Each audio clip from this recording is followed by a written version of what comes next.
What is up, everybody? Welcome to this week's episode of the Dense Pixels podcast. I'm with your host, Brad, joined by my co-host, Micah.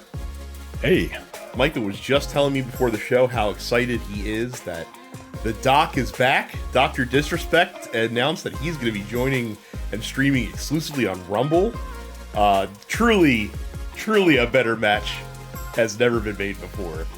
I had to look up what Rumble was because I don't roll in those circles. And, it's like the Truth Social of video streaming apps. Basically. Yeah. All right, buddy. I watched a documentary, not a like a YouTube document, not a real documentary, but like some YouTube video essayist who does like the rise and fall of internet personalities, right? And he did one for Dr. Disrespect, and that guy's odd, man. You're telling me. That guy's odd.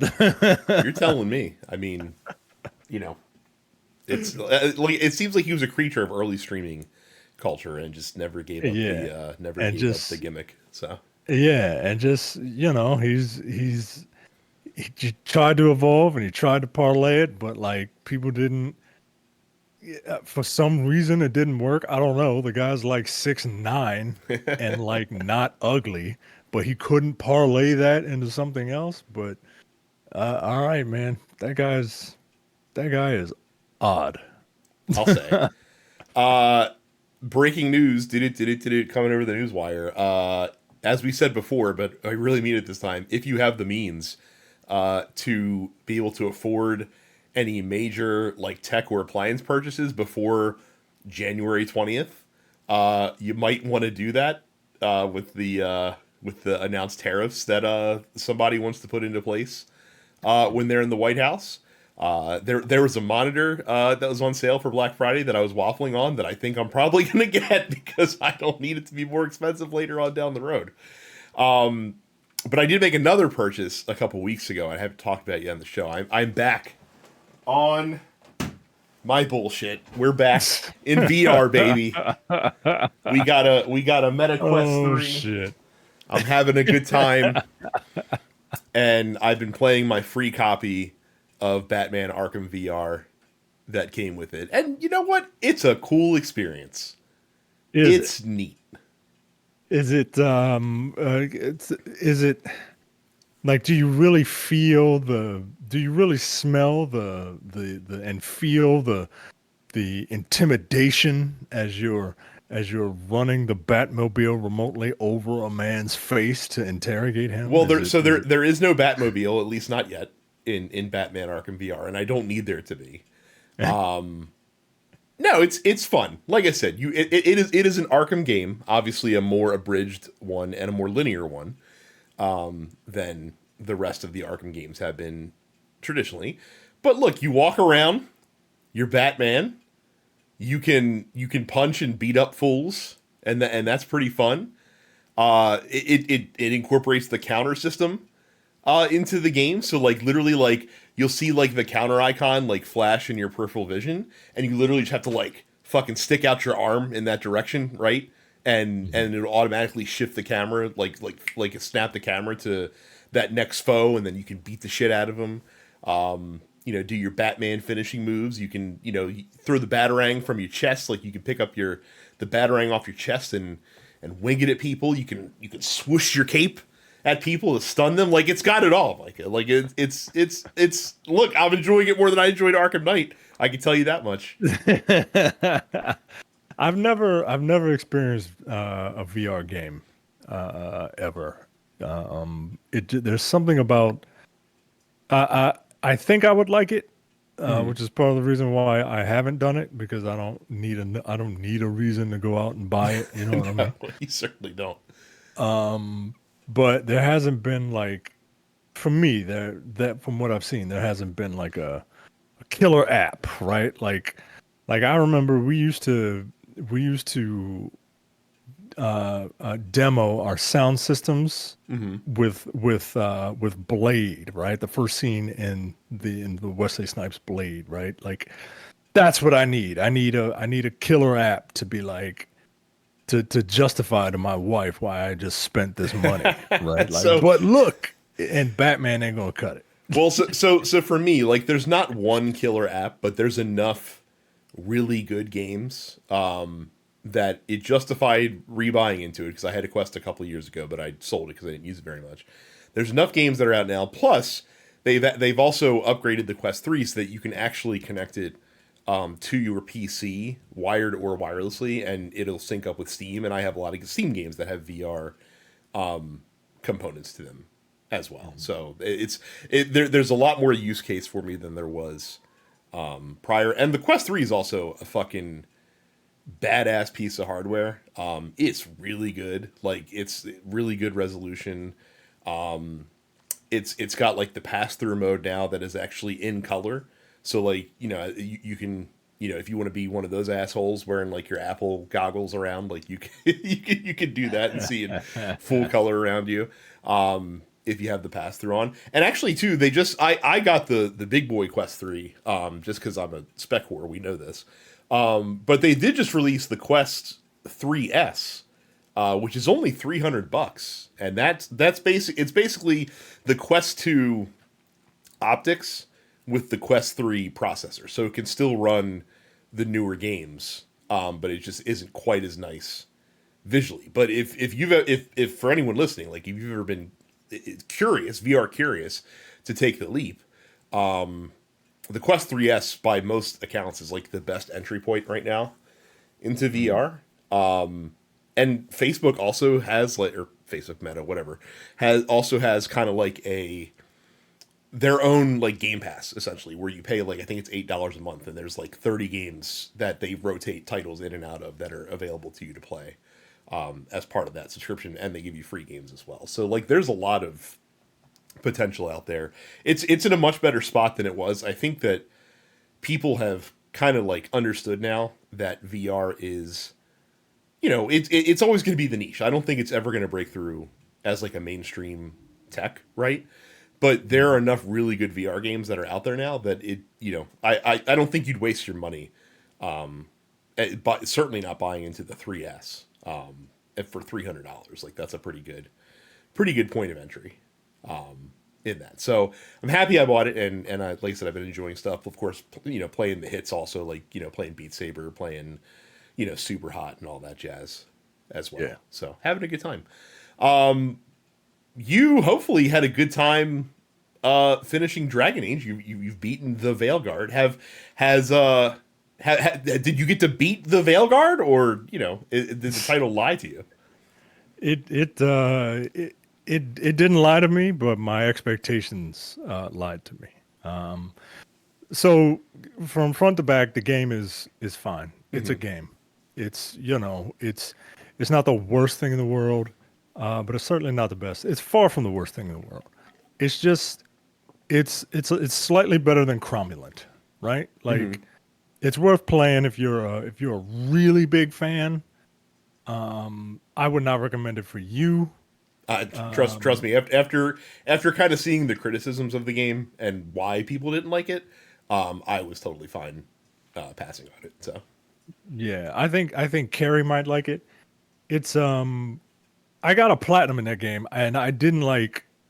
Like, all I did was just do everything, and you there it is. You get a platinum. I enjoyed the combat. However, the combat is very one note. Like, you have to really make your fun, and when you find a build that works for you, you don't even necessarily have to like create builds. You really don't. You can get through that game. I think you can probably get through that game on the regular difficulty level, which is what I played it on. I didn't adjust any like sliders or anything. You just press start and go. You could probably get away with your regular your light 4-button combo, your heavy 3-button combo, and your various dodges and parries or blocks. You could probably get through the entire game with that. It might not be as fun, but you can do it.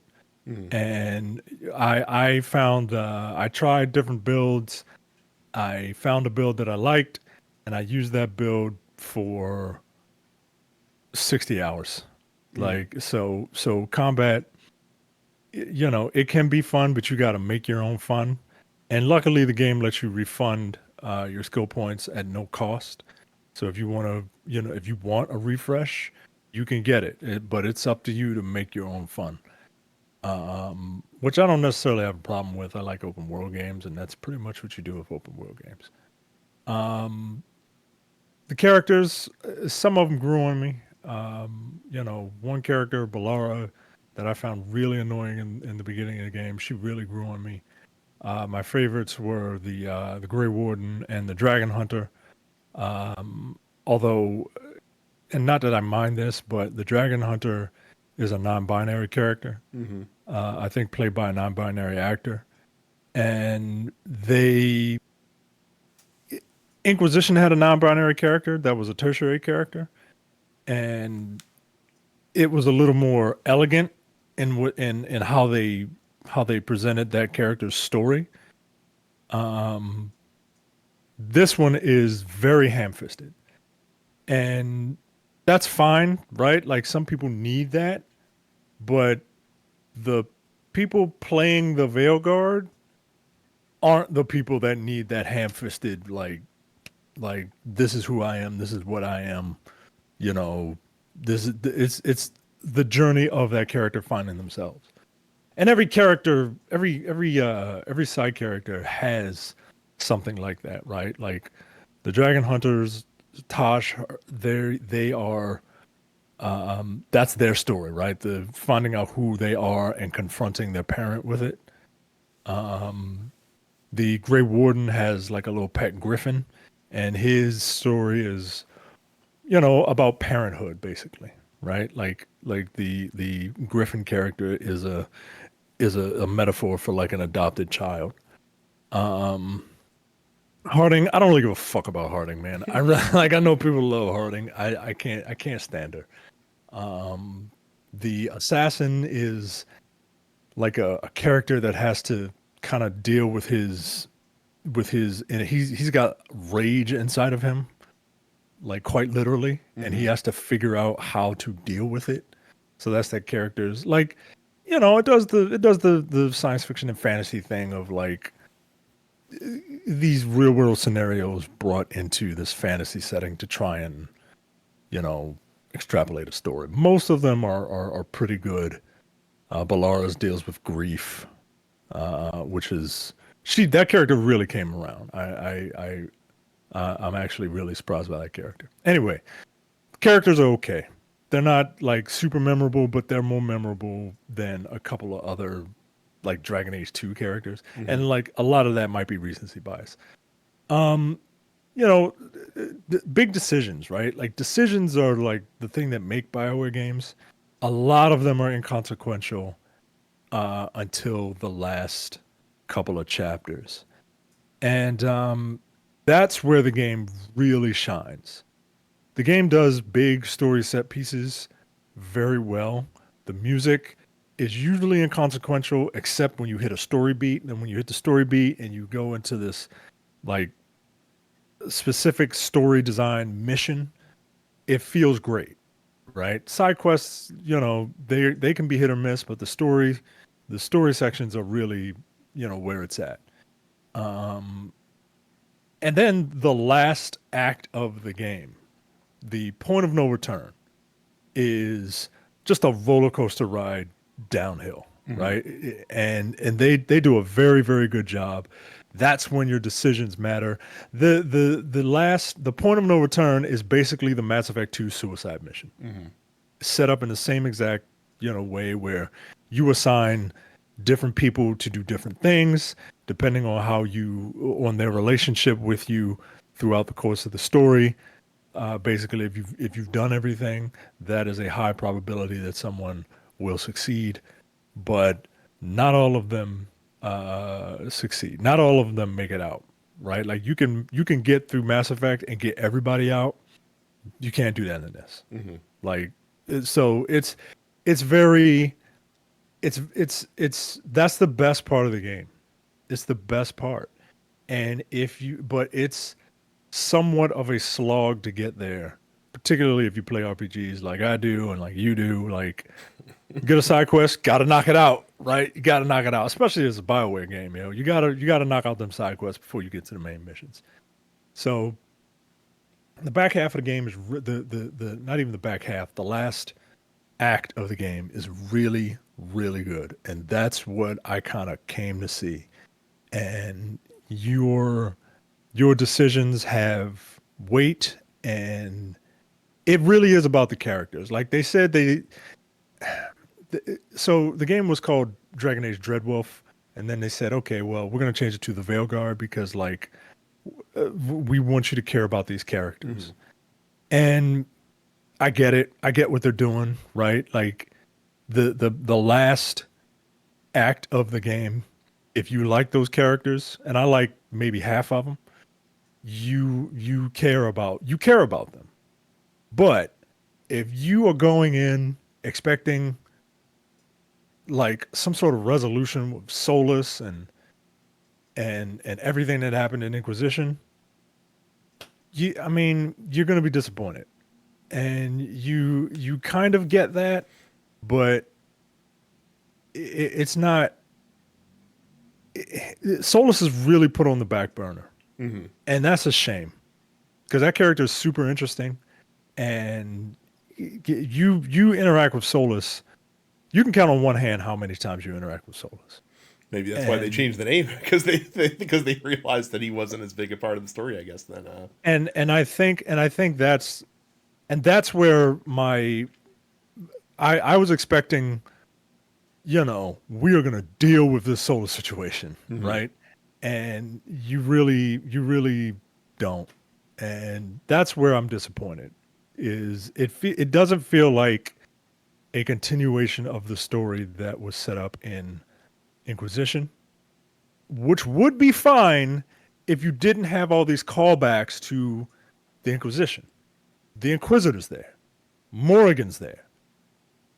Another character that was in the Inquisition was there. One of your party members was in the Inquisition. Barrick, who was in the Inquisition, is there. There's so many like callbacks. Wait, hang on. The Inquisitor's there. Do you import a save? You do not import a save, but you create the Inquisitor, and then you choose the backstory from what happened in Inquisition. Okay. So I had to go back and boot up Inquisition to figure out what I did, right? Because it's been a decade. So yeah, there are so many callbacks to and they got this like the same voice actors and everything from Inquisition. Like there's so many callbacks to Inquisition that and the impetus of the entire story was this guy from the Inquisition wanting to do something terrible, and for whatever reason he had, and he just kind of gets put on the back burner. That's my biggest disappointment, is that if you're just going to make a new Dragon Age game, just make a new Dragon Age game, but don't like try to tie it back to Dragon Age Inquisition.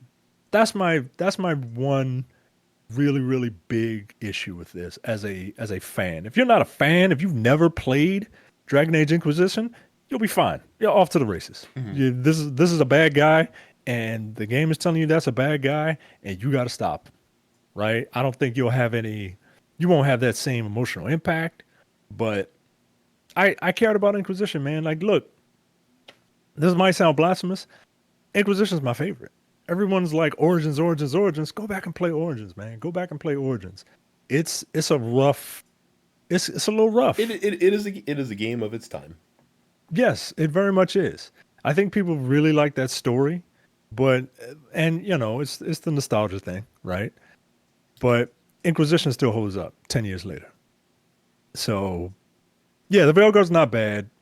I would only recommend it to people who are completely new and want to try something different, want to try something fun. It's fun for a while, or die hard like Dragon Age super fans, right? Like if you've read Tevinter Nights, right? Like then I would recommend this game for you. But everyone else, maybe catch it at a sale. It wasn't nominated for Game of the Year or anything.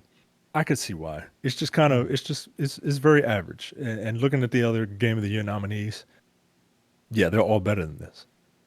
Were So, all of the RPG nominees better than the Veilguard? I can't remember what all of them are, but I remember two of them, Mm-hmm. and I think they were, to be perfectly honest with you. If you want to get like, if you want to get pedantic and say that Shadow of the Erd Tree shouldn't count, Mm-hmm. then fine, then put it in there. But if you're counting Shadow of the Erd Tree, then no, it doesn't need to be there. Okay. Again, not a bad game, but perfectly fine. Fair enough. Sounds. I mean, I'm sad for you. Obviously, 10 years. I was hoping for something that would, blow you away. So, but Yeah, doesn't yeah. work out that way sometimes. We look forward to 2029 and a new Mass Effect game. Hopefully, blowing the doors off of it. So, let's take a quick break. I got a couple more games to talk about when we get back. So, in between, feverishly getting to the end of Metaphor, but and Metaphor, no spoilers. Got to the final boss and got my fucking shit caved in on the final boss. I like that it just ground me down. Like I almost beat it, but I ran out of resources essentially. Yep, So like yep. I was just ground into paste. So today I went back to the save when you get to the final dungeon essentially. Like the save before you kind of start the end game. And I spent 2 hours grinding today, got everyone up to their like royal, like all the royal archetypes that I had unlocked, everyone has those maxed out. So I have a feeling I'll probably be a little bit more successful That's this time. literally what I had to do. That's Yeah. literally I had to get, I did exactly that. I got everybody up to like level 95 or something like Oh, I'm not that. doing all And that. Like the, oh, the I mean, level wasn't the problem. The problem was I didn't have enough of the archetypes.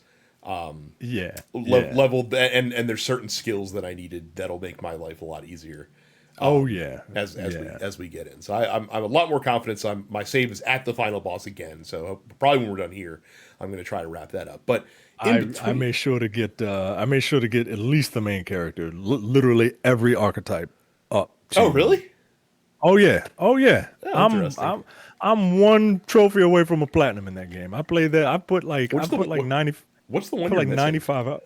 So it's in New Game Plus. Uh huh. So if you go to I forget the place where Moore is, Right. there's a book. There's a book Oh, there. that ball. Okay, I know what you're talking about. Yeah. I know what you're talking about. Okay. And I have to do that, but I want to give myself a break because like I put 90 plus hours into that first run, and then I put another 70 hours into you know Dragon Age. I need a break. That new game plus is not very it's not set up very well apparently either in Metaphor. You get you get all your archetypes and you get the levels that your archetypes Yeah, but were you still at. have to unlock them. You gotta unlock them. Right. So you gotta And play the you whole don't keep game. your character levels. Nope, you don't play. No, Yeah, so you gotta play the start whole from game square one. over. So I'm gonna take a break. I'm gonna Fair, give myself like fair six enough. I months. mean, I mean, at least you get to equip like a fucking the god weapons like right away. Like Yeah, that'll help, I'm sure. But yeah. But I Jesus, was hoping to be able to just, like New Game Plus. My thought was I was hoping I could just blast through the game and yeah, and then wrap up the really hard boss battles. But yeah. I'll wait until January to play a game where I have to try and overthrow a white, blonde, blue-eyed, narcissistic asshole that wants to remake the world in whatever might makes right image he has. unfortunately, that's a very that's a much longer game than Metaphor Fantasia. So I have been playing a couple other games in between Metaphor and Rise of the Golden Idol, which I'm almost done as well. I have one more chapter to finish in that. But the two games I've been playing, so the first one's one I've been watching for a while. Finally went on sale, and I got to tell you, I really regret not getting this sooner after having played it. And that is Peglin. Peglin is a It's a roguelike, a turn-based roguelike game. But it's pachinko or Peggle with those mechanics essentially. And I mean that's literally what it is. Like you earn different balls that you can drop into the Peggle grid, and you're trying, and basically every peg that you hit as it falls down is damage, and each of the different balls that you get calculate damage or give you special abilities. Stuff that you would expect, right? Like poison enemies, gain additional block, that kind of stuff for your character. Things of that nation. You have like fireballs, which will detonate like the bombs in one hit. Normally it takes two. Stuff like that. So so it's again another one of those games that is weak, that I'm particularly weak to. It's a broke build game where you just try to make like the silliest build that you possibly can. But it does it really well, and the music is delightful in the game, like really good soundtrack actually. The like I said, crafting your build to optimize like different abilities and stuff like that is great. There's multiple characters in the game that you can unlock, and unlocking them is not easy. Like you have to play with very particular play styles to unlock the additional characters in the game, which I like. It gives it a much longer tail, and much like any game of this ilk, like Slay the Spire, it has what amounts to like the ascension levels, where you can make the run harder for better rewards and stuff like that. So if that sounds appealing, if you like Peggle, and I don't know too many people that don't like Peggle, Peglin would probably be a good time. So I would definitely recommend checking that out, giving that a look. The other one is a game that I've had for a little bit. I was just looking for the right time to play it, and it's been a great like palate cleanser. Coming from a game like Metaphor that's very, emotionally heavy from a story standpoint and very mechanically driven, and sometimes it's fun just to fucking shoot things. And it's even more fun when you are a cybernetic police officer in near future Detroit, shooting those things. And I'm talking about Robocop, Rogue City.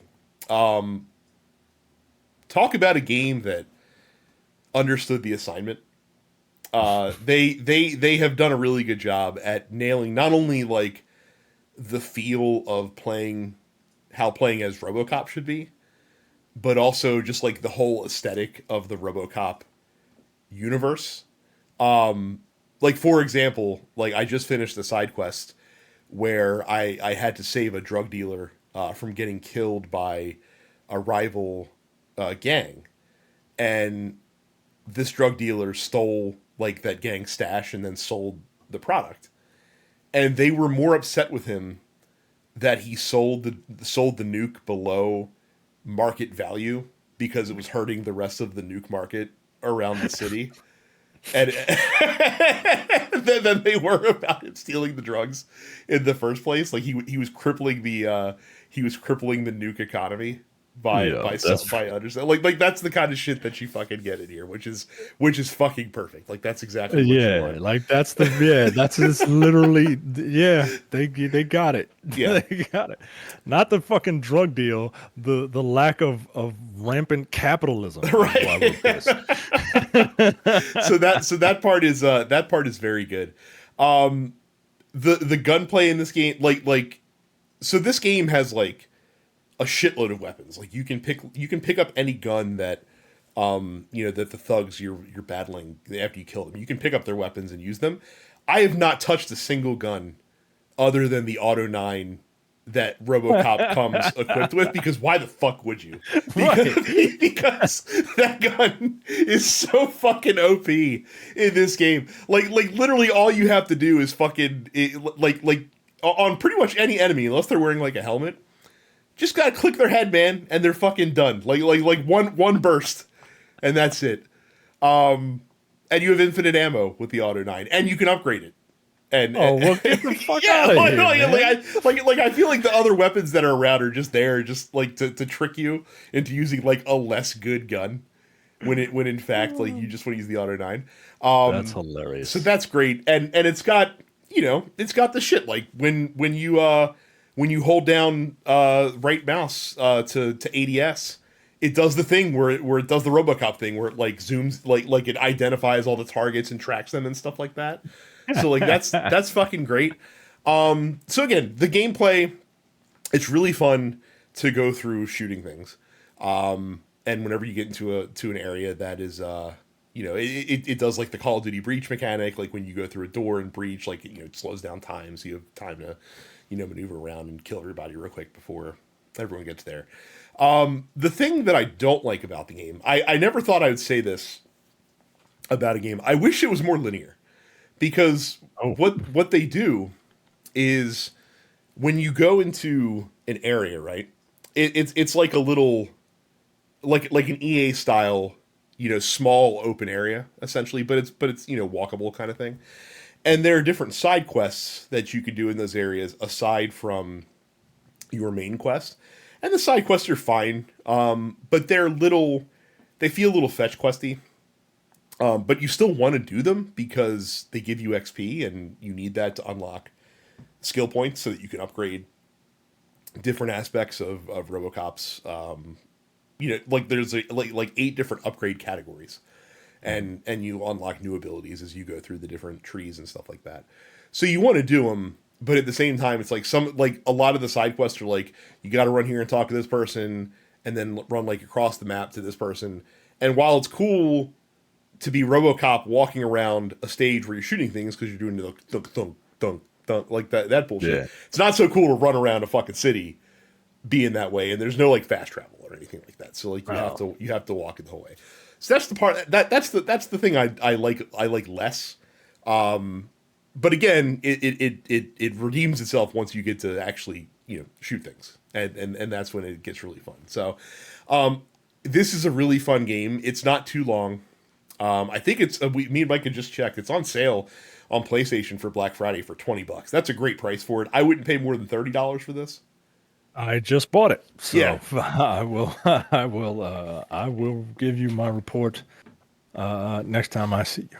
And it's cool too. Like the one good thing the side quests do is it gives you options on how to approach certain situations, and it seems like those will have potential impacts down the road, like in certain other situations. Like there was one, I caught a 17-year-old kid like spray painting like graffiti on the side of a wall, and he ran away, and I found him hiding in a dumpster, and I had a choice to either cite him or to like let him off with a warning, essentially.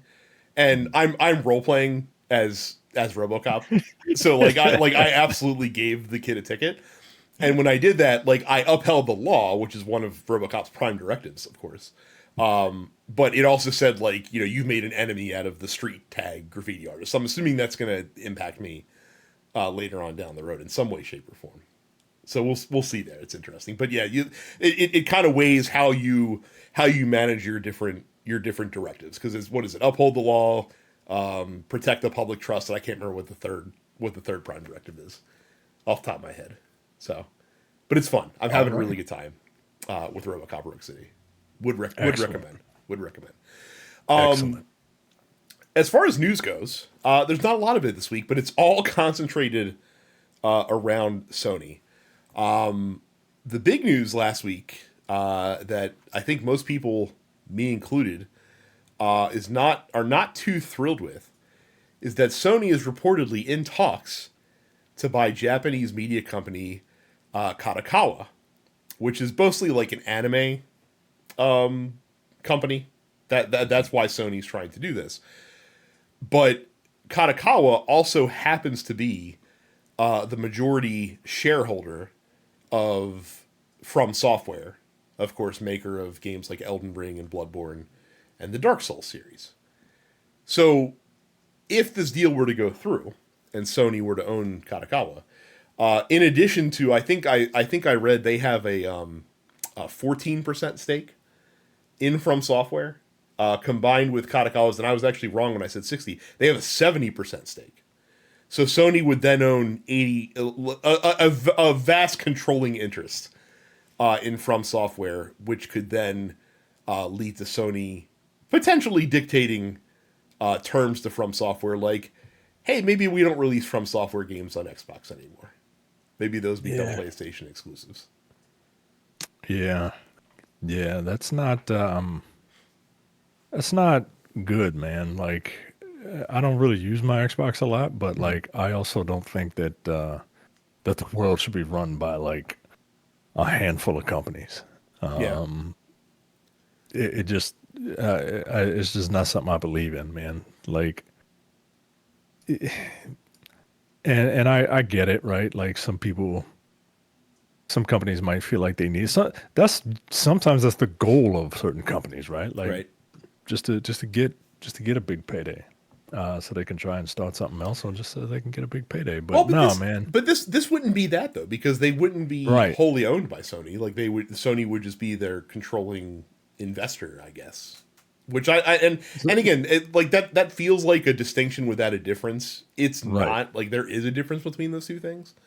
And so I don't know, like, I would think, and again, I'm being logical, so this obviously can't apply to how corporations think.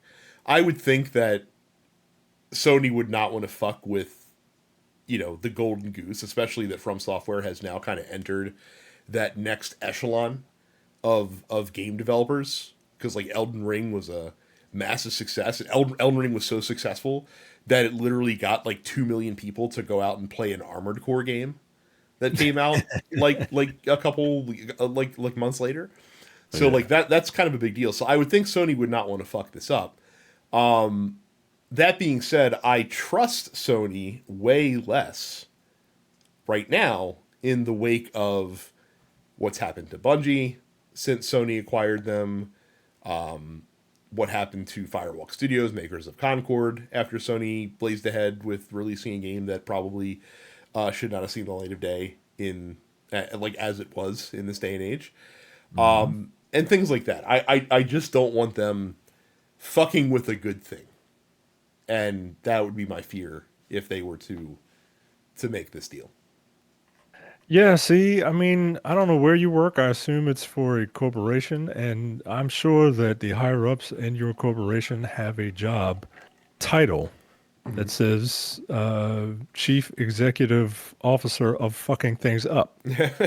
That's usually it's usually what happens, right? Like especially if people are like movie producers, you know what I mean? Like, Mm-hmm. well, I'm footing the bill, so like I want to see this in it, and it's like, all right, man. Executives like kind of like putting their finger on the button a little bit. Like, it's never made sense to me, because like your job as an executive is to make money.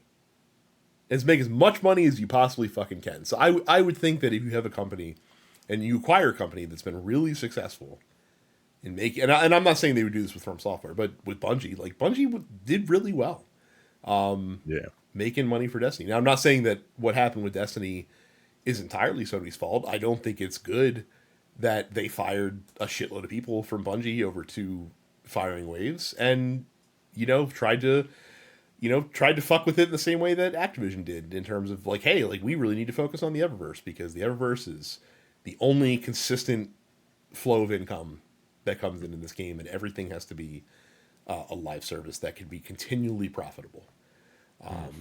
So again, I don't think we're going to start seeing like a live service game from software. Like, I don't. That's not at all what's going to happen. I think the biggest fear with those games is just the exclusivity piece, and where those games release. Like, do we start to see those games? Like, will those games be ones that Sony holds back from PC right away? Like, I know they're releasing live service games day and date on PC, but do they hold back like a From Software game if they decide to make them exclusive? We'll see. But hey, if we get a Bloodborne 2, I know a lot of people will be really happy. So so there's that, at least. More Sony news. Speaking of things that should have been done originally, the PlayStation Portal, the remote play streaming device, handheld that Sony released last year, got a feature that you could argue probably should have been there from Jump Street, and that is the ability to cloud stream games to the device, which you could not do before, believe it or not. Yeah, it doesn't really seem like it would make Yeah. any sense. You do have to have PlayStation Plus in order to do the cloud streaming, which makes sense because you need PlayStation Plus to do cloud streaming anyway. And you need, I think, like, you need one of the higher tiers of PlayStation Plus in order to do it. But yeah, as of right now, you can stream over 120 games from the PlayStation Plus catalog to your PlayStation Portal. Among those are Ghost of Tsushima, Spider-Man, Miles Morales, Monster Hunter Rise, and Ratchet and Clank Rift Apart. You do have to have a, like not a completely crap bag internet connection, but at least like a halfway decent one, in order to get 1080p resolution. And as of right now, only PS5 games can be streamed. PS4 and PS3 games are not applicable for this. Micah, why was this not a feature that was included in this device from the get-go? I don't know. My first thought was, because I live in America, my first thought was, well, maybe because our internet infrastructure isn't the best. But I'm assuming that you couldn't do this in Japan either. So I don't quite know. Sounds like an executive was like, we don't need that. And then another one was like, yeah, we do. And then both of them got to justify their jobs. It's even stupider when you consider that you can stream, or no, that's remote play. Yeah, I feel like you can do cloud gaming for Sony on your phone, but I could be wrong about that. I wouldn't know because I don't even have a PlayStation Plus subscription anymore, if you can believe that. Oh wow! Yeah. Wow, you really are. I've Mr. gone PC. I've gone native as they say. That's fucking happened. But yeah, so like it's just bizarre to me that, and we talked about this when the Portal first released, like the fact that it could only do remote play from your console seemed like it was a device that, and look, to its credit, there's a lot, everyone I see online that has portals apparently really like it. Like, apparently for what it does, it works really well. But I still think cloud streaming, when you have a cloud service, should have been a day one fucking feature. I'm glad it's there. I'm glad it's there now. And I guess they'll sell more. Look, here's how sick in the head I am. I have no interest in the PlayStation Portal. I did see the 30th anniversary one that they came out with, and I'm like, it's a pretty fine looking piece of hardware right there. Like, I could see myself getting that. And I was like, no. I do not play shit on PlayStation anymore. I do not need this. So, But Brad, you can take solace in the fact that if you could just ask yourself this: does Micah have this thing? And if it's no, then you'll be fine. yeah, probably true. Probably true. But what we might need to get down the road. Reportedly, Sony is started work on a handheld PS5 console, according to anonymous sources that are familiar with the development of the device. This is from Bloomberg that is reporting this. Basically, Sony has looked at the success of the Nintendo Switch and the success of the Steam Deck and said, I guess this is a market that we need to get our hands on. So, again, allegedly, they are looking to make a fully fledged portable version of the PS5.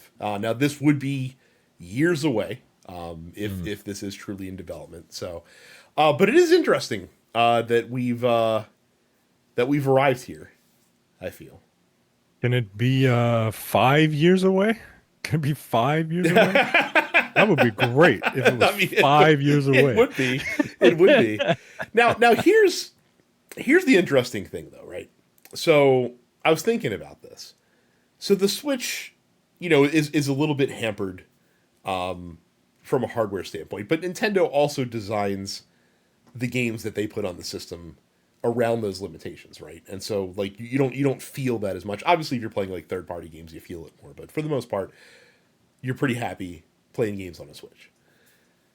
since the Steam Deck is essentially a PC, you have the ability to tweak graphical settings in game that you can't normally tweak on console, because with the console you're not worried about optimizing performance in such a way, to cater to your hardware. Where on PC you can adjust everything, right? And that's great for Steam Deck, because you can make it so that, like, hey, like, let me turn down a lot of these like visual effects, like shadow, like, really really detailed shadows and ambient occlusion and shit like that. That's really taxing on a GPU that I don't need on this portable, on this portable console where I won't get the effects, and I'd rather save the bandwidth to run more efficiently so I get longer battery life. With a PlayStation 5, you don't have those things. And so I'm curious to see how PlayStation 5 games would work and run on a portable device that I would assume would have no better than a 1080p resolution screen, which when you're talking about a 7-inch screen is totally fine. Like, you don't need anything higher resolution than that. But that you need that device to run at longer than, 90 minutes right. at a clip from a battery standpoint. So what do you think happens there? Like, do you think, and just for the sake of argument, let's assume the device is real and it's what you think it is. Do you think that it's contingent on developers to put like a PlayStation portable mode in all the games so that it runs at like lower settings? Or do you think that Sony has those developers like open up those kind of, like, for lack of a better term, like PC style settings to be able to tweak how you want the game to run? I don't think that's going to happen. I think if this thing, all right, I think the first few months, years, it'll be the former. It'll be, here's your PlayStation 5 game, running on this thing, but you better be you'll be tethered to an outlet, because you won't be able to for the first few years, and then I think developers will. I think they will figure out a way to. I guess a portable mode would like a super low resolution mode would be the answer, right? Like it because all it is the quality, performance, portability, right? And yeah, I think that's what they would do. Just because I don't see them giving people the not console players the option to, I don't know what the terminology is for you people. Overclock. I don't know what the terminology is. I don't speak PC. I don't think they would give them the opportunity to do that. That's something that, like, because like you could. I don't think they would want people to brick their systems. You know what I mean? No. And to be clear, like with the Steam Deck, like, you don't brick it, but it sure gets loud and hot, and like it's like if I turn a game up to like high settings, right, and I'm running it at like 90 frames a second, I'm not going to get very good battery life out of that, and it's going to be loud and it's going to be hot. So like, yeah, like you turn shit down, because a lot of those visual effects that like you don't think about on console, they add varying degrees of benefit or just aren't paid attention to, really, in a lot of cases. So like having the option to tweak that stuff is great on PC. But console players, to our point, have never had to think about that. Right. And so that would be to the, I think that would be we're dumb. Okay. Console players are dumb. They don't want to, console players are like iPhone people, right? Like just give it to me, make sure it works. I don't need to go inside the settings and do all that. Like quality, performance, that's all I need. Yeah. I want the game to run at 60 frames per second. That's what I want. Can I interest you in 1080p and 30 frames a second on this right. on this portable device? So we'll see. I mean, I'm not surprised. Like I think Phil Spencer also recently talked about how Microsoft is potentially looking to get into a portable market, uh, with hardware, and it makes sense because again, Switch massively successful. Outsold the Wii, which is kind of mind-boggling to me because we all remember the phenomenon that the Wii was.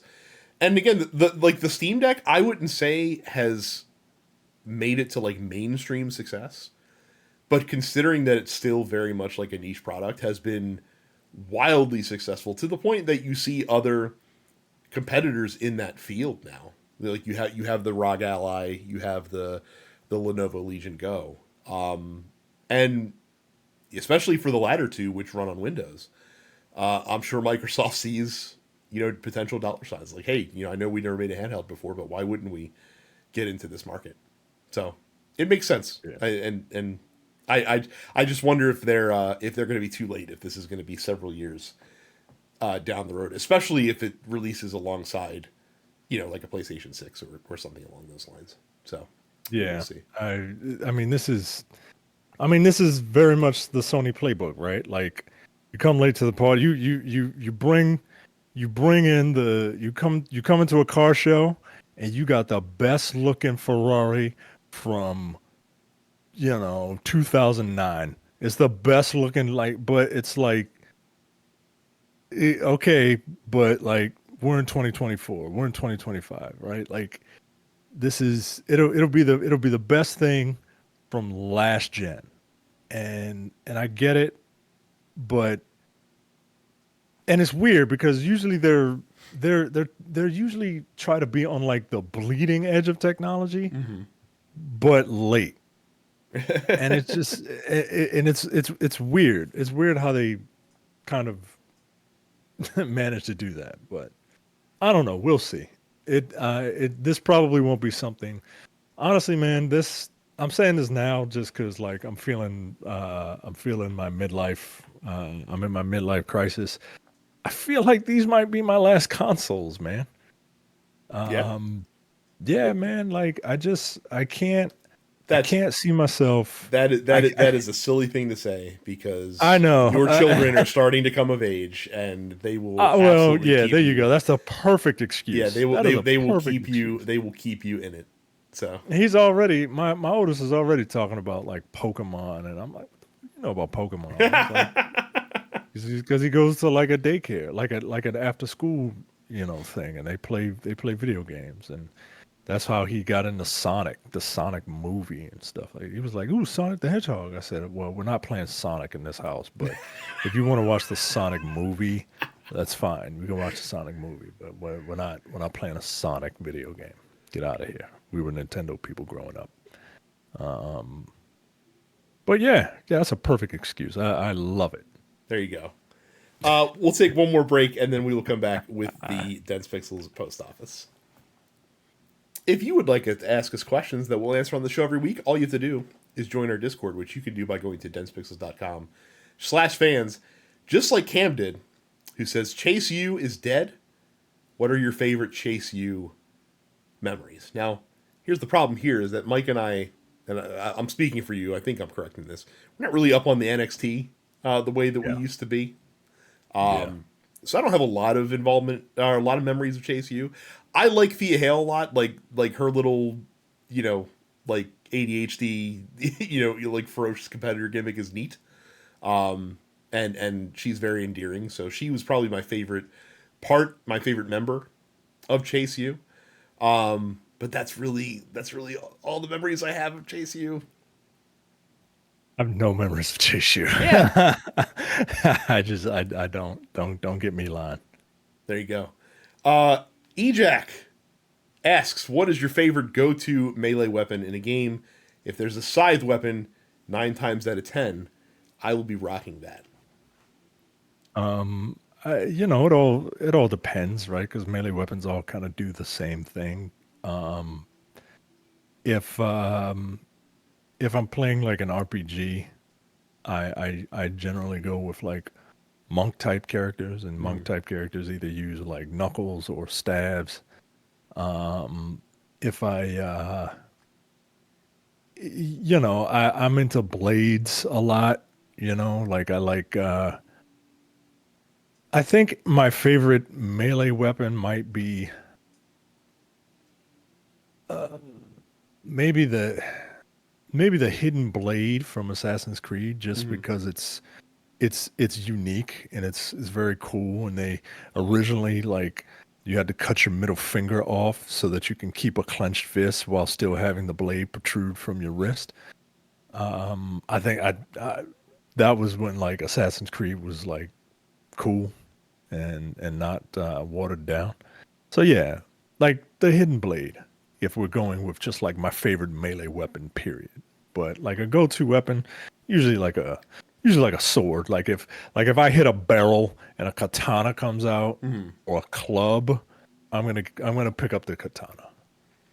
So it does vary from game to game for me, but if we're looking on generalities, I used to be a light arms guy, like daggers, short swords, that kind of shit, getting close.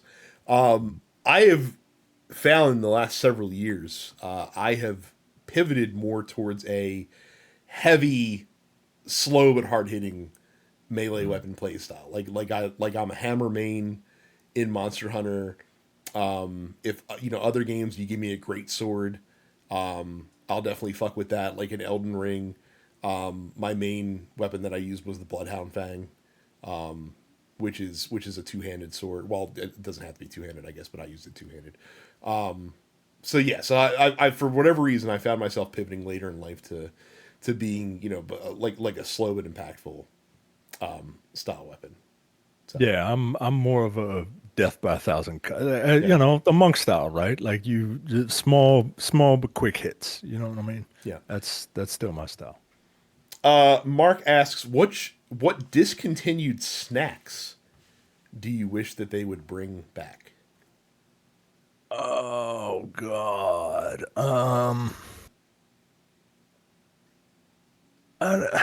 My issue is like we didn't eat a lot of like, well, candy isn't like a snack. We didn't eat a lot of candy. Hmm. What were those things? Dunkaroos. I was I just used to about to say love Dunkaroos, Dunkaroos. and here's the thing. So apparently Dunkaroo is still around. However, Really? however, they no longer include the the Teddy Graham style like ruse to dunk in. They're like little light shortbread cookies now, and they're not nearly as good. So yeah, so Well, so classic Dunkaroos. I'm with yeah, you. I do yeah. wish that Well, those are were they still called around. Dunkaroos? They're still Because the called. roo is the fucking kangaroo. Well, and Like, that's the other thing too, right? Like the shortbread cookie now, it's like a medallion with a D on it. So like it's still Dunkaroos, but like there's no kangaroo no. involved in the mix anymore. What? Get Yeah, out of here. yeah, That's ridiculous. That yeah. is ridiculous. Wow, you are right. Get out of here, man. Yeah, it's not. They're not I'm good. actually I very don't. upset I at that. don't. I don't recommend them Yeah, get out of whatsoever. here. See, that's the thing. Like all the snacks that I used to eat when I was younger, they're still around. Like I was a big Chips Ahoy guy back in the day. Of course, they're still around. Of course, loved some Doritos. And What kind of they've Doritos gotten do you eat? What kind of Doritos do you eat? nowadays spicy nacho. Spicy nacho. Yeah, I spicy made the nacho bread. mistake. I made the mistake of getting like one of them hot Doritos because like there was a documentary or like a movie Hmm. about the creation of those things, and I was like, let me try one of these things. I'm not a hot guy, Hmm. right? Like I am very much like you know, I am not a hot guy. Hot ones, I'm out on like the third wing, right? And I took a bite out of that thing, and boy, I regretted it. Like it just, and I don't even know if they're like real like actually hot, Hmm. but it was hot for me, man. I couldn't do it. So now Yeah. I'm very bland. I'm a Cool Ranch guy. See, I've never been a Cool Ranch guy. Always been nacho cheese, and then like I said, one spicy nacho became a regular flavor. That was it for me. I'll tell you what I do miss. I do miss. They were short lived. I'm not a huge fan of Cheetos. Right, like it's not too the concentration of the Cheeto dust is too heavy on a Cheeto. But they did used to have like the Cheetos paws, and I used to really like those. For whatever reason, those were better. But those only lasted a long time, like a short amount of time in the mid '90s, and then they were gone. To stand there for the regular Cheeto, but I did like a Cheetos paw when the Cheetos paws were around. So Okay. All right.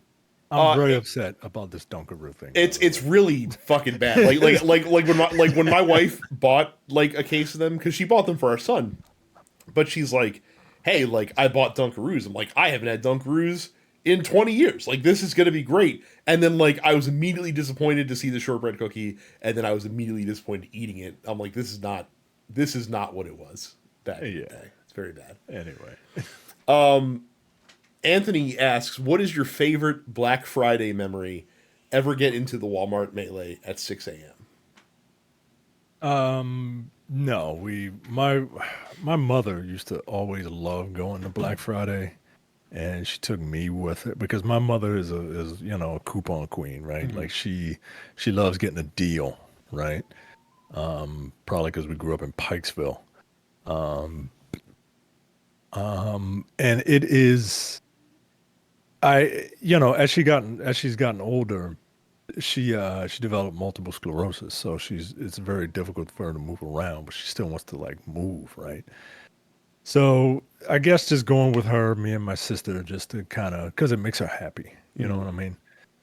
Just take her, she likes the thrill of it, it's her own little like version of supermarket sweep, you know what I mean? And because like she walks around with a cane, or if she's really bad, she'll get in one of those like riding carts, and like who gonna mess with her, right? Who her two children right there, who gonna mess with her? So she feels like and she sends us out she directs traffic and sends us out. So that's my Black Friday memory.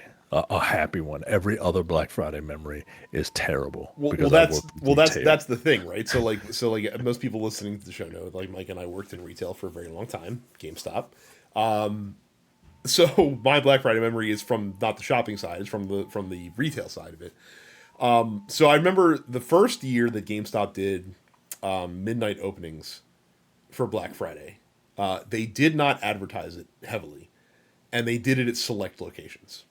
And because like in each district, and a district had about like 12, 10 to 14 stores in it, because each district only had like 3 stores in the district, right, that were doing midnight opening for Black Friday.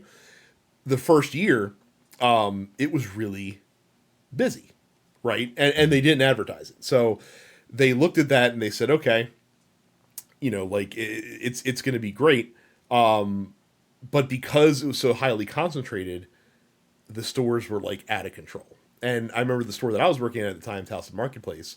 So the Towson Marketplace GameStop, which is not around anymore, but at the time that it was there, this store is about, I don't know, if I had to guesstimate, I would say it's about 12 feet wide and about 100 feet long. Like it's a big fucking rectangle, right?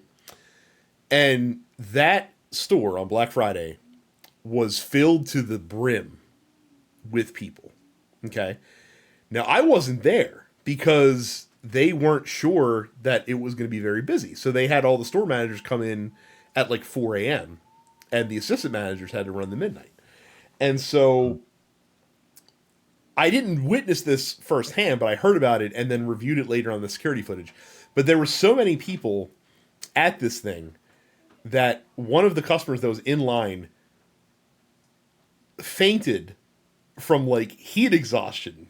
Jesus. And I just remember seeing it on video because he was standing out of the camera frame, falls into frame, into and knocks down the display of Tony Hawk Ride game sets that we had set up, creating like cashier lanes. Tony Hawk Ride, of course, the sequel to Tony Hawk Shred, which was the Tony Hawk game where you had like a Guitar Hero like skateboard that you played the game on, and we were trying to get rid of those fucking things because nobody fucking wanted them because the game was terrible.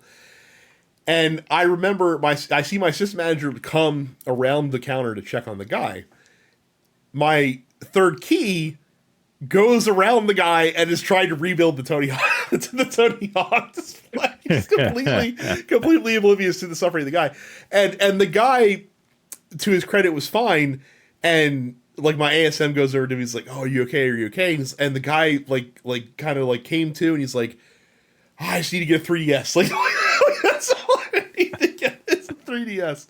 Well, I'm here. So again, I was told the story secondhand. I did get to see it on the security footage.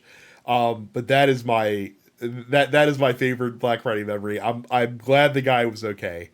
My other favorite Black Friday memory is, and this is when I first got hired. So I was actually still training at the time. And I remember I was working at Towson Town Mall, of course, busy like crazy on Black Friday. And that was during the boom period. Like that was during the '08, like the busiest year in GameStop history. So like it was fucking crazy. And I remember our district manager called, and he called us and he's like, "Hey," he's like, "I'm coming to visit you guys. You know, how's it going?" Like, "Yeah, it's going good. We're really busy. We'll talk to you later." He's like, "All right, I'm going to come see you." 30 minutes later, I get a phone call from him again. Like, "Hey, I can't find a place to park here. I'm trying to find a place to park in the mall, and I can't fucking find a spot. Like, I've been driving around for like 20 minutes trying to find a place to park." And we're like, "Yeah, like, we're still super busy. Like I can't talk to you right now." This is fucking. And so 15 minutes after that, so like it's been like a total of an hour since he first calls they were going to come here, and I see him at the store entrance, still in the mall corridor proper, but like at the store entrance. He looks in, he's like, "I see you guys are busy. I'll see you later." just Jesus Christ, Larry. So that was pretty funny. He didn't want to get involved in the melee, so. Just to give you even further insight into Larry, Larry thought it was okay to call black people colored. Like that's that's Larry was something, boy. Mark asks, what developers, if they broke away from their corporate overlords, do you think would come out with the best games if given free reign?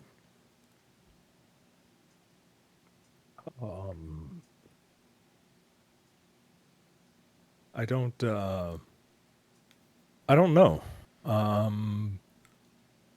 I'll tell you mine. I would love to see what a talented studio like Ubisoft, like Ubisoft Montreal or you know, in Paris or whatever, what they could do if they weren't forced to make a Ubisoft style game.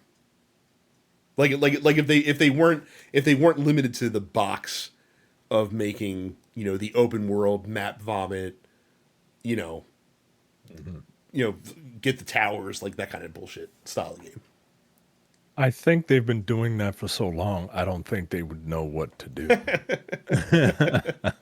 You know, no disrespect to, you know, them. I'm sure there are a lot of talented people there, but yeah, I don't know, because you can't give. Here's the thing, it's a delicate balance, right? It's a double-edged sword. You can't give somebody free reign to do whatever, because then they'll come up with whatever wild. Like you need a balance of you know, a corporation looking out for you, looking over you, but giving you enough room to like create your art. Mm-hmm. Like if you have no reins on your art, you get that latest Andre 3000 album. And you know, like it was just like him playing instruments, but like it was a weird album. It was a weird album. Like if I say Andre 3000 came out with an album, you would expect some rapping to be on it, right? Mm-hmm. No, it's nothing. It's an entire instrumental album. He's a Renaissance fan. Apparently, and everybody hated that fucking album because like they were like, "Yo, what are bars? Yo, like, what are we doing?" So I think it's a balance. But to answer the question, I don't know. I'm curious to see I feel like Bungie is pretty much, given not carte blanche to do whatever they want, but what they want to do is Destiny. I don't, and I guess now Marathon. Like, I don't know what they want to do now. I mean, Destiny's in such a weird place right now. Like, now that they finished like the 10-year cycle, they're kind of treading water for the time being, which is interesting. So, and again, like the way that they're currently constituted with how many people they've lost and how reduced that studio has been, I don't know if you can say them at this point. Yeah. So. Yeah, I don't know. Yeah. Mad Coco G says, the New Day have made it to 10 years. Will there be a dry eye in the house when Xavier Woods rightfully jumps Kofi? Yeah, that's the only downside is like I feel like it's so obvious that it's going to happen next week that that's probably not going to happen. Right? You know, I think look, there's nothing wrong with a well-told story if it's told well. Mm-hmm. And if you tell this well, for some reason, I have the feeling that Kofi will be the one to turn, right? Just to kind of switch things up on people, right? Because they're leaning in hard on Woods being the one to, go heel. And I'm thinking it'll be Kofi just to kind of, because we see it coming, right? So you got to do something to kind of spice it up. I don't think it'll last long. For me, it's either going to be Kofi turns on Woods and it turns out, he's the heel. Mm-hmm. Or they're going to get to the breaking, they're going to get to, up to the line. And Big E will bring comes them back out together. Yeah. Yep. And that's what I'm banking on, by the way. Mm-hmm. Those guys say they are never breaking up. You get right up to the line. You bring back this guy that everybody loves. He comes in. He's just like, and this is what they've needed, right? They just missed their friend, and things just got heated, and big little brother comes in, and he's just like, come on, guys, like we family, right? That's what I'm banking is going to happen. Well, and that story only works if they then like climb the mountain. Right, like climb the mountain again, and probably at WrestleMania get back to the top of the mountain. I feel like is how you have to tell that story. So absolutely. Okay. So that's what I think is going to happen. Johnny asks, how long till AJ Boom wins a belt in AEW? I'm serious. Yeah, apparently the Costco guy match was like one of the better matches on the card at Full Gear, which is not something you probably want to hear. I saw I got late to that pay-per-view, and I didn't get to see that particular match. I saw every other match, which was not a good idea, but I actually wanted to see it because I don't know who the Costco guys are. Nor do I. Like that's outside of my TikTok purview. Right. I'm not gonna shit on it because apparently like they're super popular, and you got to do what you got to do to get people to watch your product. But yeah, if the reception is as good as I'm hearing it is, I would not be surprised if he comes back. But what belt would you give him? You know what I mean? Well, the TNT belt, but you can't like you just gave it to Daniel Garcia. You're not gonna take it off of Daniel Garcia. Yeah, right? This could be months from now though. Like who knows? Yeah. But and again, like this could be their David Arquette moment. You don't know. You don't know. Holy shit! That's still a thing that it is amazing was allowed to happen. Holy hell. Yeah, man. Good Lord! And people are like, "You get Vince Russo, he could turn AEW around." No, he can't, bro. Get the fuck out of here. Yeah, speak about a guy that needed guidance and oversight from his corporate overlords. Right. Come on, man. You let that dude get untethered from Vince McMahon, and all of a sudden, like he's just throwing out the zany ideas. Fucking let's do a hard reboot of all of our storylines just randomly on a fucking Monday Nitro. Let's fucking Oh go. shit. Unbelievable. C. Kent asks, what is your favorite thing to do to annoy people? For example, calling a Republican a snowflake, just to see how mad they get. You know what annoys people? If you look them in the eye, and if you look them in the eye for too long, like people just get like weirded out. Like next time, like just look at somebody, just stare deeply into their eyes, and just don't break eye contact. And people just get like weirded out. I don't know why, but I don't know. Calling Republican, I mean, calling people names, you know. It's always fun to like turn the derisive term that somebody tries to use against you, like background, and then like that's a good time, right? I wouldn't say that this is something I enjoy doing. Sadly, it is just part of who I am, and I've accepted it about myself. I have a tendency to be a little pedantic sometimes when explaining things, and look, I can't help it. But if some I'd like to bring people within the gaze of reality when talking to them about things, and unfortunately that requires me to, like not to be that guy, but You're an actually guy. well, I mean it's no, that's too far. Like actually is like, hey, like you said this thing very incorrectly, and I feel compelled to correct you. Like being pedantic is just like to me, like it's a nice way of doing it. Like, hey, like you don't really understand the thing you're talking about, so let me make sure that you understand this piece so that you can, Your feeble mind can't quite grasp what I'm having a lot of trouble on the internet right now, especially with all the talk about like tariffs and stuff like that.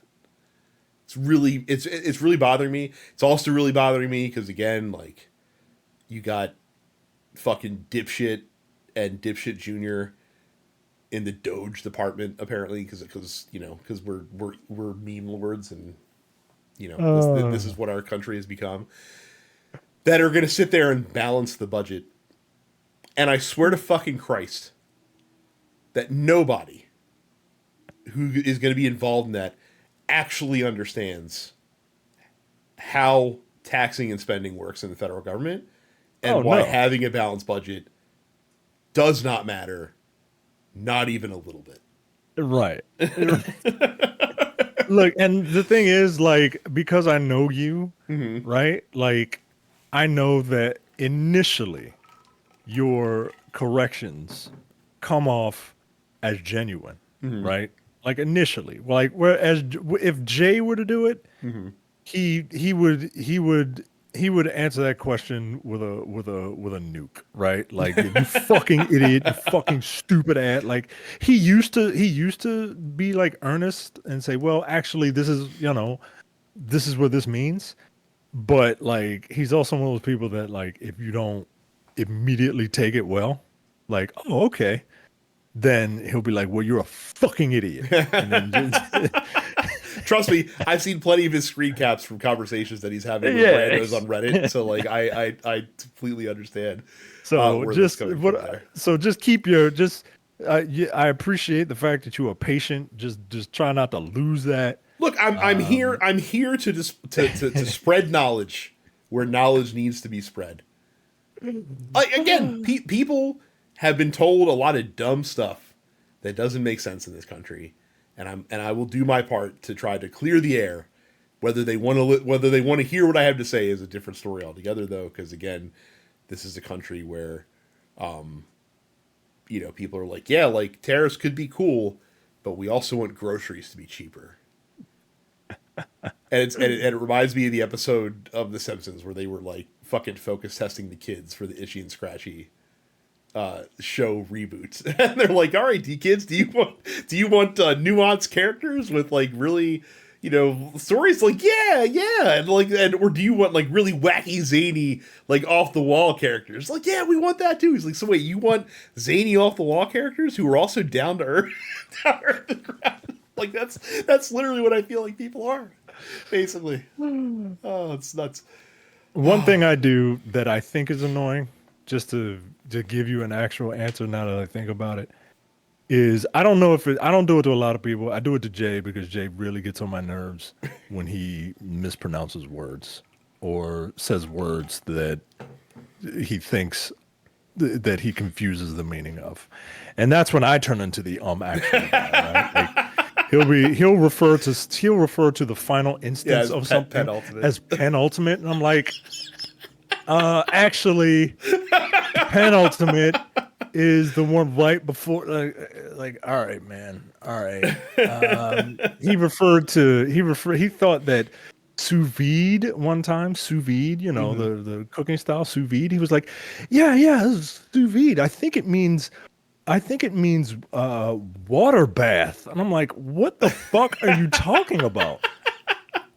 So a sous chef is a water chef? What the fuck are you talking about, yo? Like, no, it's under vacuum, right? Like, oh my God. Like full board versus full bore.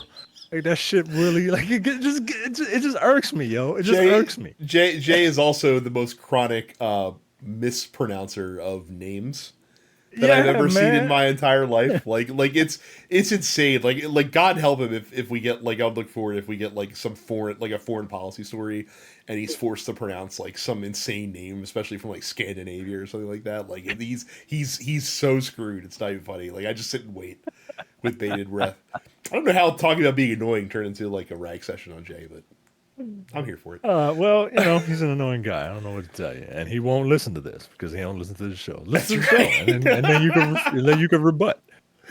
But if not, Cam asks, how do you people feel about Courtney Madison Punk joining the original Bloodline for Survivor Series?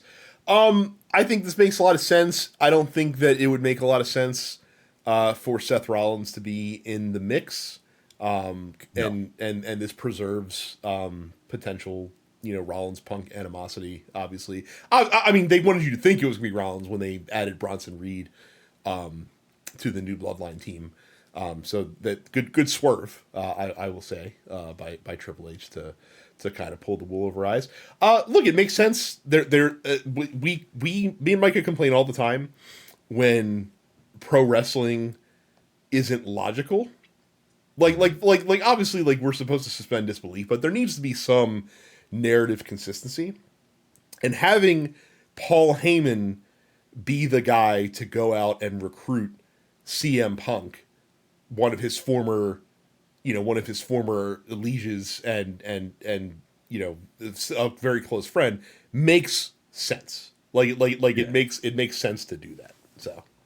Yeah, noted Paul Heyman guy is doing a favor for Paul Heyman, right? And it immediately gets CM Punk in the main event picture, right? Mm-hmm. With the main event, with the main story, right? If you were curious as to where he's going to go after Drew McIntyre, they easily inserted him into the biggest, longest, maybe too long running story that the WWE has going right now. Mm. And you, depending on what War Games does, I think that team's going to lose, by the way. I think the OG Bloodline featuring CM Punk is going to lose. Interesting. Because they lost at Bad Blood. They did, but I feel like you could set up more story there than if you just have them. If you just, I feel like they're gonna tease this thing out, tease it out, maybe get their comeuppance at Royal Rumble or something like that, just to, and then as soon as you get your comeuppance, as soon as the OG Bloodline gets their comeuppance on the new Bloodline, here comes The Rock. Mm-hmm. I haven't thought this through yet, but. But I feel like you gotta set things up to bring The Rock in at the turn of the new year, and hit the road to WrestleMania going between the two. I don't know. But I feel like you could tell a lot of story there too, right? Like depending on how who takes the pin and who loses the match, you got a guy that you can blame right there, Yep. right? He didn't vibe with us. He's not one of us. He doesn't vibe with us. He lost the match for us, or you didn't look out for us. You were supposed to look out for us, and you didn't. So I don't know. I don't know. It's exciting. It's fun. It's interesting. That's all I need my wrestling to be. I mean, like you said, it's cool that it's not predictable. Yeah, Which is it's what cool you, that it's which is not what you want to predictable. avoid. And look, I like banger matches and shit, right? Like the only match on that Full Gear card worth a damn was from the guy who you think it was from, Will Ospreay, and not Randy Orton. I I don't ha- know. I have a bit of a problem with a specific sequence of events in that match. I will say. I'm Look, curious. I'm sorry if you're gonna fucking tombstone pile drive someone from the ring apron onto steel steps and then put them back in the ring and tombstone pile drive them again and you get a Yeah, you 2 can't. count, Yeah, what yeah. what are you even doing? Yeah, I'm 100% in agreement with you. I was like, what the fuck? Like, and I get it. He wanted to hit his like brain buster or whatever, but I'm like, all right, yo, but like that was 5 extra fucking minutes that we didn't need, right? Like, you want to And tell and this? and me and meanwhile, by the way, meanwhile on the other channel, fucking Kevin Owens is pulling out an Right, illegal pile driver out of nowhere, and WWE is treating it like, oh my god, he tried to murder Randy Orton in the middle of the ring. Like that, like that's like right, that's how you that's good storytelling. Like you take this thing that right. everyone knows is illegal, can't do this. Oh shit, he did it. And Randy Orton's obviously selling an injury right now or whatever, and all that good shit. Like when you take what's supposed to be like a I finisher think by you. one of the great characters in the business, you do it on fucking steel steps, and then you do it again in the ring, and you kick out at 2. I I You know, think that's their way of trying to show that because all that happened after the Kevin Owens, oh my God, WWE freaked out over a pile driver being done. I think they did that just to show our guys are tough.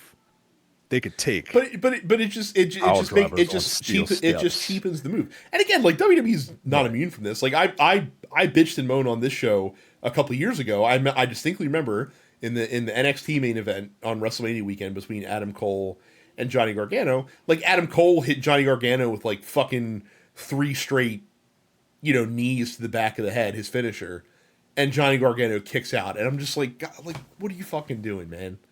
Like, you don't Yeah. have to fucking do that. Like I hate finisher spamming, and I hate finisher spamming even more when the finisher doesn't end the match. You know what I mean? Like Yeah. obviously the worst case of it was like Roman Reigns and Brock Lesnar. I don't remember which time it was that they wrestled, but they wrestled and each of them hit their finisher like 4 different times, and Yeah. it didn't lead to a fucking pinfall. And I'm just like, cool. My like I said, the coolty of the F5, the importance of a wrist lock in this situation. So, but it's cool, I guess, because on AEW we have dudes trying to like force feed bleach to people and other dudes like running into other people's cars and like fucking literally driving a car, and it's again not like a stunt like Darby Allin, just like, I'm a fucking crazy person, let me get into a car accident, because Yeah, that's good TV. I will never understand. And he's gonna be the guy, man. He's gonna be the guy to like. I feel like he's gonna be the guy to end whatever this John Moxley thing is, right? Mhm. Like, they want to make a big star, and I But think sh- he's but gonna be it. okay, yeah, But I guess if you're trying to make a star maker, I guess that's the way to do it. So I guess I just don't understand it. Like you said it on the show. That guy is not marketed towards me at all. I have no idea the appeal of that guy. But hey, if you say so. we went off on a little tangent there. Last question from T Wash. What is the character that you had a high opinion of at first, but your opinion hit rock bottom as the game went on? Um, I I remember I go ahead. I remember Zeke from Infamous really pissing me off when he did his fucking heel turn at the end of Infamous 2 momentarily. Mm. That made me upset. I liked Zeke. He was a little annoying, but he was, he was a good dude to Cole, and then he got jealous. So Yeah, I don't usually characters are pretty annoying for me from the beginning. Like actually, I got another one like for you. This is a good callback for the show. I started. I guess this is against the question because it asks who you have a high opinion of first. I started Killzone 2 hating Rico, and then at the end bruh. of Killzone 2, I wanted to fucking put a bullet through his head.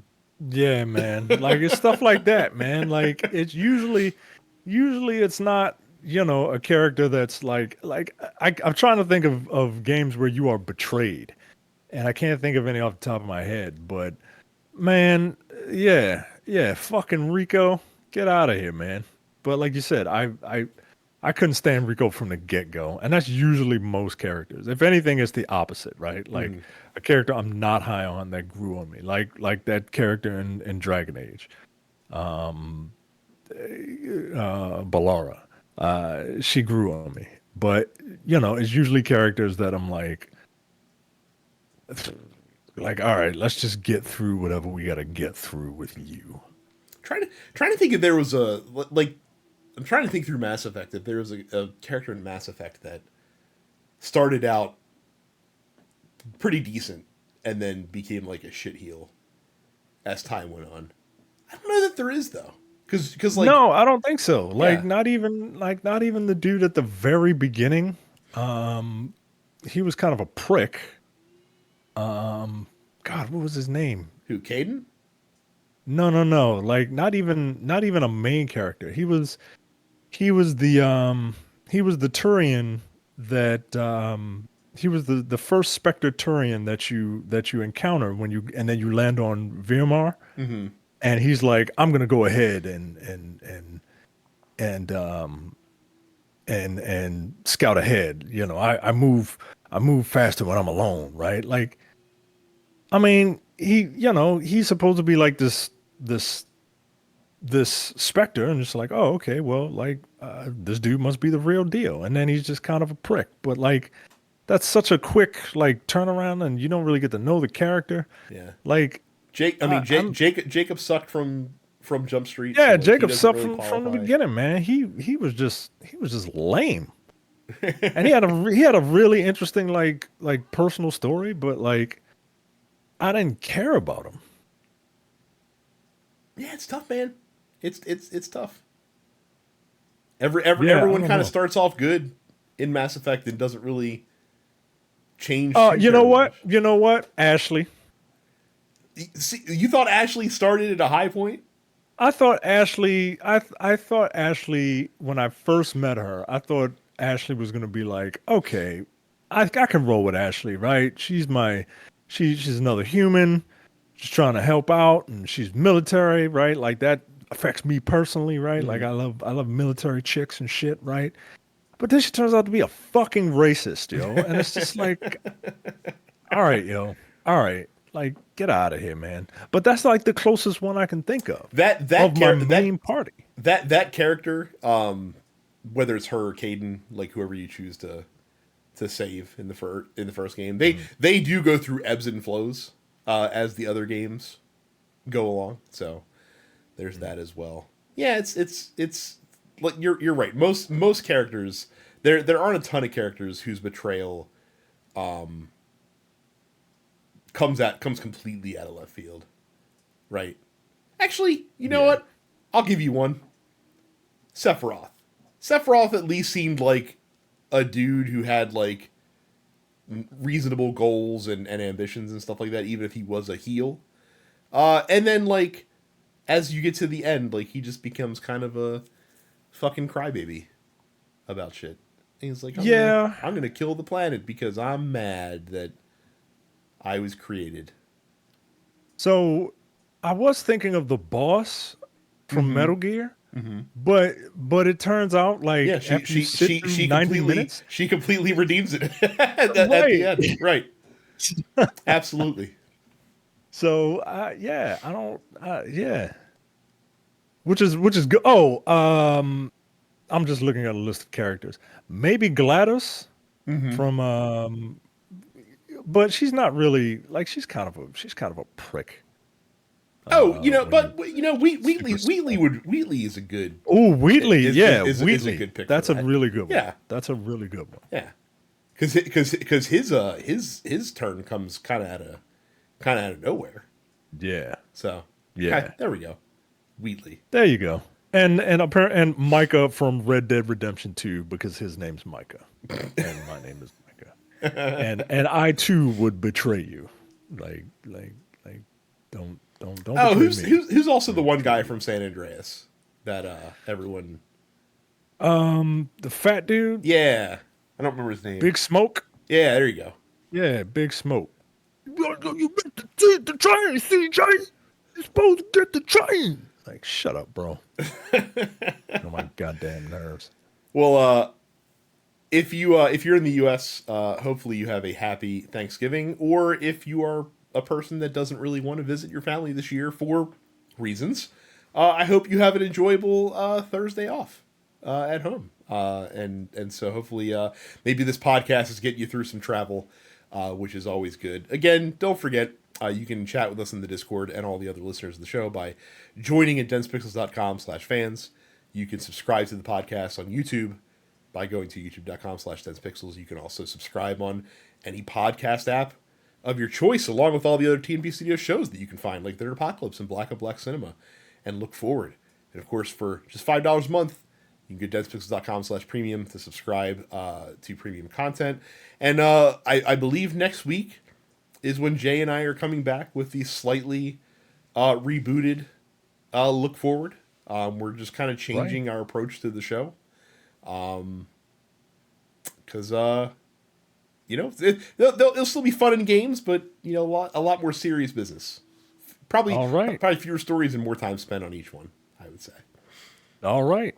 I'm looking forward to it. I've missed my daily dose of commentary from the thugs of news, TM. And I'll tell you, if there's any legs to this, someone wants to buy MSNBC shit, thugs of news might have to emerge on the media scene to have some left media network out there. So we'll see. That's going to be it for us. Thank you very much for watching and listening, and we will see you all the next time. See you. You're watching the Dense Pixels YouTube channel. Click the subscribe button while you're here, and make sure you check out our weekly podcast where we discuss the latest gaming news and our impressions on what games we've been playing.